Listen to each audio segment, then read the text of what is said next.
పాత్రికేయ మిత్రులందరికీ కూడా చిలుకూరు బాలాజీ వెంకటేశ్వర స్వామి వారి దివ్యమైన ఆశీర్వాదం.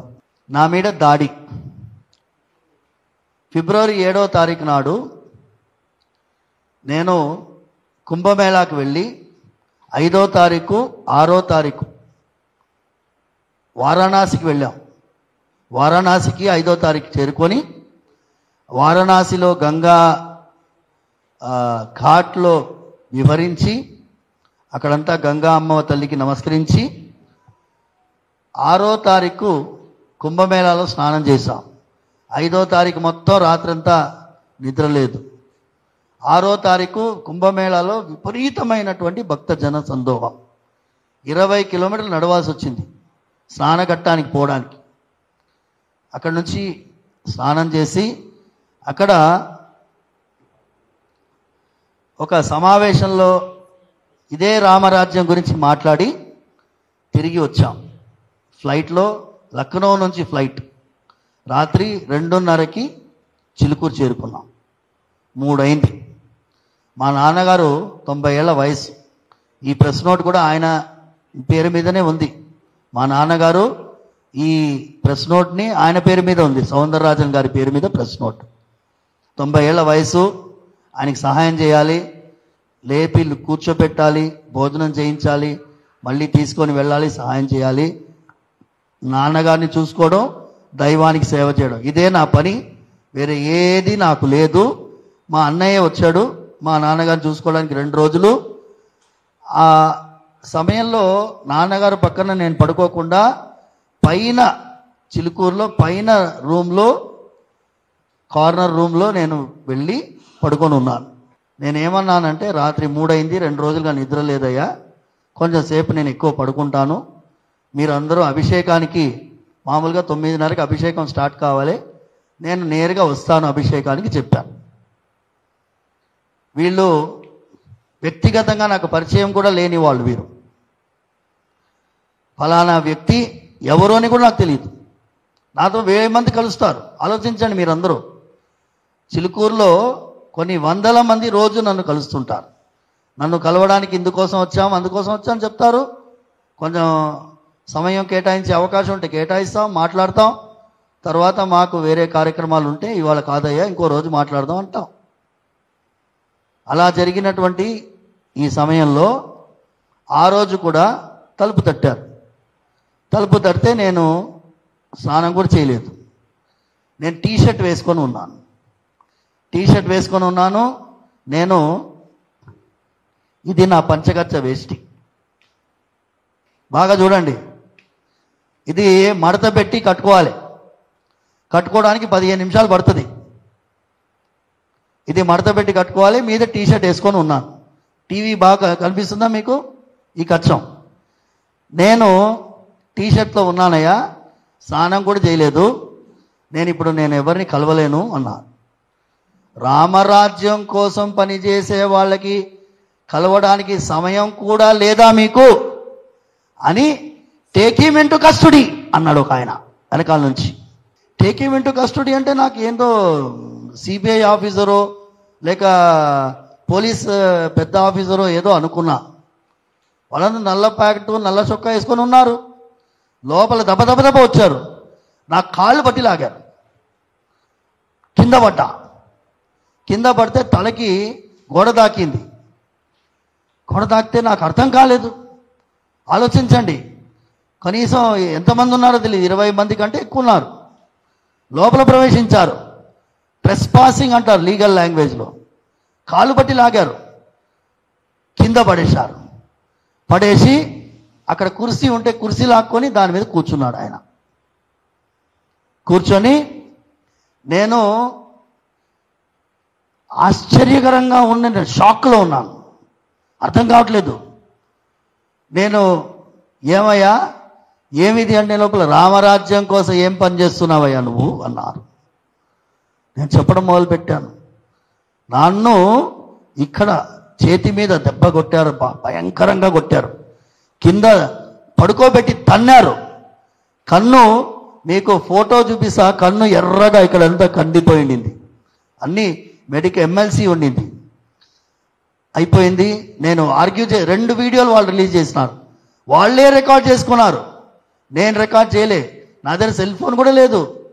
వాళ్ళే వీడియో రికార్డ్ చేసుకొని, వాళ్ళే కొట్టిన వాళ్ళే రికార్డ్ చేసుకొని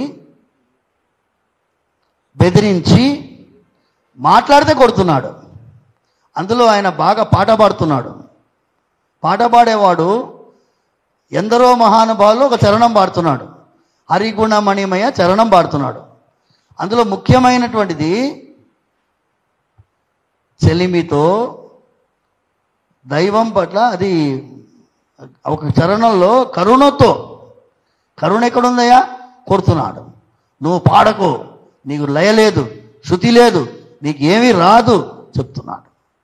ఇవన్నీ మీరు వీడియోలో చూశారు. నేను ఆర్గ్యూ చేసేది కూడా మీరు వీడియోలో చూశారు. పోయే ముందు ఏం చెప్పారు వీడియోలో? ఉగాది వరకు సమయం ఇస్తున్నాం, సైన్యాన్ని నిర్మించు, వనరులు ఏర్పాటు చేయి అని పోయారు.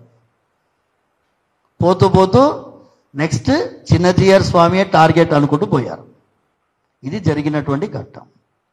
వీళ్ళు ఎవరో నాకు తెలియదు, కానీ వాళ్ళ మాటలలో రామరాజ్యం.net అన్నారు. రామరాజ్యం అని గుర్తున్నది. వెబ్సైట్లో ఓపెన్ చేశారు, రామరాజ్యం ఏవేవో వస్తున్నాయి. రామరాజ్యం సంబంధించినటువంటి బోర్డని వెబ్సైట్లు ఉన్నాయి. మేము చేసిన రీసెర్చ్లో ఆఖరిలో రామరాజ్యం.net అంటే ఈ మహానుభావుడు వచ్చాడు. ఇట్లా అంటున్నాడు, అందరినీ ఇట్లా అంటాడు.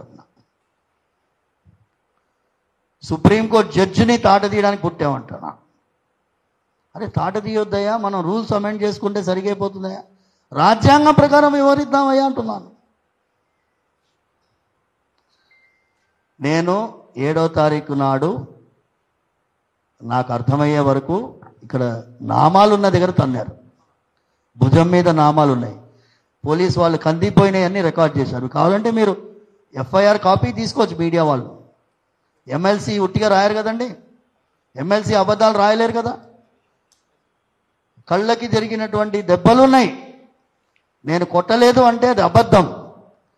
తర్వాత ఏమంటాడు, నేను ఎవరో ఆడవాళ్ళతో ఉన్నాను అంటున్నాడు. నేను చూపించిన కదా ఇప్పుడు, నా ధోతి ఇప్పడానికి 5 నిమిషాలు అవుతుంది. ఇప్పుడు బాత్రూమ్ పోవాలనే కూడా కష్టం మాకు పంచకచ్చం అంటారు. 5 సార్లు కుర్చీలు వేయాలి, 5 కుర్చీలు వేయాలి. అలాంటిది ఎంత అభాండం వేస్తున్నారు. దీనికి మేము కావలసినటువంటి లీగల్ యాంగిల్గా వెళ్తాం. ఇది వదిలే ప్రసక్తి లేదు. డిఫమేషన్ వేస్తాము, సివిల్ డిఫమేషన్ వేస్తాము, క్రిమినల్ డిఫమేషన్ వేస్తాము. దీంట్లో మాకు మా టెంపుల్స్ ఇష్యూలో సంబంధించినటువంటి వాళ్ళు, అది కోర్టులో ఉంది మ్యాటర్, దానికి సంబంధించిన వాళ్ళు వెనకాల ఉండొచ్చు, కానీ ఇది శిఖండిలాగా వ్యవహరించకూడదు. భీష్మపితావుణ్ణి పోడగొట్టాలంటే ఒక శిఖండిని ముందు పెట్టుకున్నట్టు ఈ శిఖండిలాగా వ్యవహరించకూడదు. ఏమున్నా కోర్టులో తెలుసుకోవాలి. మీరు పోయి కోర్టులో ఆర్గ్యూ చేయండి, మీరు చేసింది తప్పు కాదు అని కోర్టులో చెప్పండి. మీడియా ట్రయల్ చేయకూడదు. అది కూడా మా స్వామివారి ప్రియ భక్తులు ఎంతోమంది ఆందోళన చెందుతున్నారు. నేను కనుక 7వ తారీఖు నాడు నేను కనుక ఫోన్ చేసి ఉంటే వాళ్ళకి దాటేవాళ్ళు కాదు చిలుకూరు. కానీ ఏమి, నా దగ్గర ప్రూఫ్ లేదు. కొట్టిందే వాళ్ళు, రికార్డ్ చేసుకుంది వాళ్ళు, పోయింది వాళ్ళు. వాళ్ళు వీడియో రికార్డ్ చేసుకొని వాళ్ళే 9వ తారీఖు పొద్దున వేశారు. వాళ్ళే రికార్డ్ చేసుకున్నారు, నా దగ్గర లేదు వీడియో డాక్టర్డ్ వీడియో అంటున్నారు. నేను ఎక్కడ డాక్టరింగ్ చేస్తానయ్యా? రికార్డ్ చేసింది మీరు, అప్లోడ్ చేసింది మీరు. మీ వీడియోనే మీడియాలో సర్క్యులేట్ అవుతుంది, మీరు చేసిన వీడియోనే సర్క్యులేట్, మాది ఏమీ లేదు వీడియోస్ అక్కడ. నేను ఏమన్నానంటే, ఇంకొక ఆయన మిత్రుడు ఫోన్ చేసినాడు. నేను అన్నాను, నాయన వాళ్ళు నన్ను కొట్టేది తన్నేదంతా వీడియోలో చూపిస్తున్నారు, అది రికార్డింగ్ బయటికి పోవద్దు దయచేసి, ఎందుకంటే భక్తులు, కోట్లాది మంది భక్తులు బాధపడతారు, వాళ్ళ బలం దెబ్బతింటుంది, మన ధర్మాన్ని రక్షించే ప్రయత్నంలో మనం ఉన్నాము, హిందువుల నడుమ హిందువులు కొట్లాడుకోకూడదయ్యా నా వల్ల అని చెప్పి అది చెప్పాను. దానికి ఆయన ఏమంటున్నాడు, ఈ వీడియో ఏదో దాచిపెట్టు. నా వీడియోలు ఏమున్నాయా? పబ్లిక్లో పెట్టేది ఉండే. నువ్వు నా వీడియోలు ఏముంటే పబ్లిక్లో పెట్టు. నేను దాపరికం లేని వాడిని, ఎక్కడ పోయినా ఇట్లనే పోతా. భగవంతుడి అనుగ్రహంతో నేను ఇలా ఉన్నాను. రావణాసురుడు ముందు ఆంజనేయ స్వామి ఒకడు పోయాడు, ఒక్కడే ఆంజనేయ స్వామి.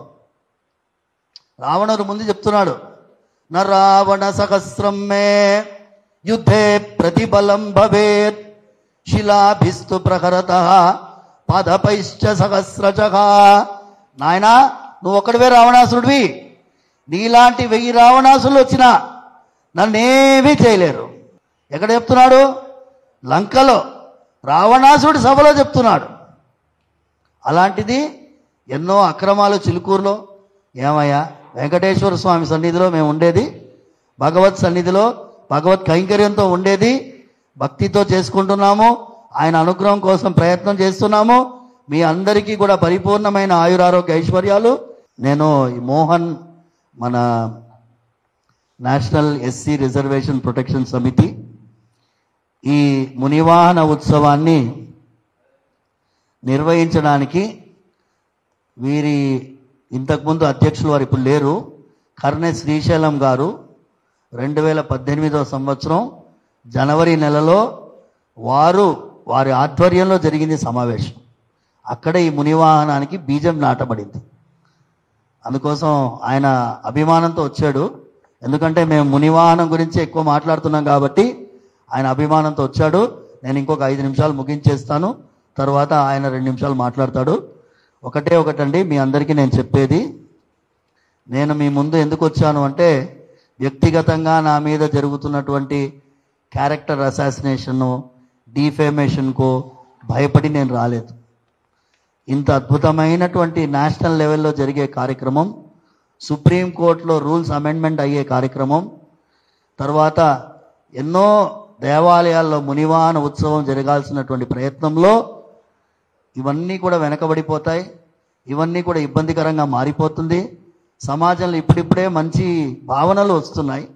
ఈ సమయంలో దీన్ని నిర్వీర్యం చేయడానికి ఒక భయంకరమైన కుట్ర జరుగుతుంది. ఆ కుట్రని భగ్నం చేయాలని సమాజానికి ప్రార్థించడానికి వచ్చాను. సమాజం మేల్కోవాలి. ఇలాంటి కుట్రపూరితమైనటువంటి వ్యక్తుల్ని ఏరిపారాల్సినటువంటి సమయం ఈ సమయమే. ఎందుకంటే మనం 1000 సంవత్సరాలకు ఒక్కసారి వచ్చే అవకాశం ఇది. Once in 1000 years opportunity. ఈ మునివాహనము అనేది సామాన్యమైన విషయం కాదు. ఈ మునివాహనం ద్వారా సమాజంలో ఒక సోదర భావం వచ్చింది. నేను చూడండి, మన పహల్గాంలో వాడు ఏమడిగాడు? నువ్వు రెడ్డి అని అడిగాడా? నువ్వు కమ్మవా అని అడిగాడా? ఏమడగలే, హిందువే, కొట్టాడు. మనం అందరం కలిసిమెలిసి మన విలువల్ని కాపాడుకోవాలి, ధర్మాన్ని కాపాడుకోవాలి. కాబట్టి మీ ముందు వచ్చాను. రామరాజ్య స్థాపన రాజ్యాంగబద్ధంగా జరగాలి. అది మా ప్రయత్నం. అది ఆల్మోస్ట్ 99% వరకు చేరుకున్నాము. ఇంకా తొందరలో ఈ 39A కింద కేంద్ర ప్రభుత్వానికి, మన సుప్రీంకోర్టుకి వీరు కనుక రాస్తే బ్రహ్మాండంగా వెళ్తుందని ప్రార్థిస్తున్నా.